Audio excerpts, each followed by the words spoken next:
কেমন আছেন সবাই? আশা করি সবাই ভালো আছেন, সুস্থ আছেন। আমিও ভালো আছি। আজ বানাবো চিকেন বিরিয়ানি। খুব অল্প ঘরোয়া উপকরণে চিকেন বিরিয়ানি। যারা বানাতে পারেন না তারাও বানাতে পারবেন আজ থেকে। আমার এই রেসিপিটি দেখতে থাকুন, আশা করি ভালো লাগবে। পেঁয়াজ কুচিয়ে নিয়েছি, পেঁয়াজটা ফার্স্টে বেরেস্তা করে নেব। তারপর চিকেন, আলু, ডিম একসাথে সব মশলা দিয়ে সেদ্ধ করে নেব ভালো করে। কষাবেন না কিন্তু, ভুল করেও ভালো করে কষাবেন না, কারণ মাংসটা কিন্তু শক্ত হয়ে যাবে। তাই ভালো করে সেদ্ধ করে নিয়ে তারপর হাঁড়িতে ঘি মাখিয়ে দমে বসিয়ে দেব। এবার দমে বসানোর পর উপরে বেরেস্তা আর কেওড়া জল, গোলাপ জল, আতর এই সব কিছু দিয়ে দমে বসিয়ে দেব। দেখতে থাকুন, আশা করি ভালো লাগবে। সবার আগে দরকার নিজে ভালো থাকা, নিজে সুস্থ থাকা, নিজে ভালো থাকা। হ্যাঁ, অবশ্য শরীরের দিক দিয়ে আর মনের দিক দিয়েও। তবে আপনি পরিবার পরিজন সবাইকে ভালো রাখতে পারবেন, চারপাশের মানুষজন।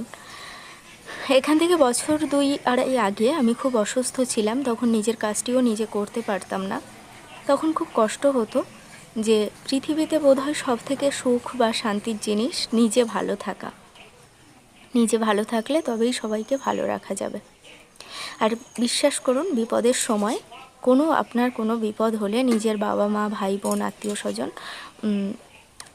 স্বজন বলবো না, বাবা মা, ভাই বোন ছাড়া আর কেউ পাশে থাকে না। তাই সে যে যত বড় বন্ধু হোক আর যে যত বড় নাটক করুক, অভিনয় করুক, কেউ পাশে থাকে না। তো তেমন আমারও হয়েছিল এখান থেকে বছর 2-2.5 আগে, যখন আমি খুব অসুস্থ ছিলাম, নিজের কাজটিও নিজে করতে পারতাম না। ছিলাম দিদির বাড়ি।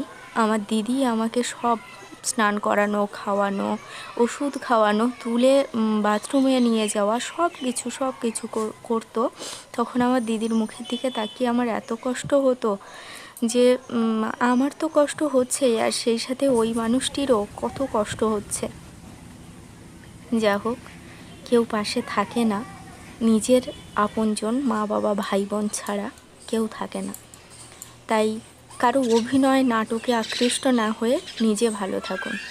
সবাই নাটক করবে, হ্যাঁ আমি খুব ভালোবাসি, আমি এই সেই, আমার আপনজন। বিশ্বাস করুন, কেউ আপন না, নিজের বাবা মা ভাই বোন ছাড়া কেউ আপন না। যাই হোক, ভালো থাকবেন সবাই, সুস্থ থাকবেন।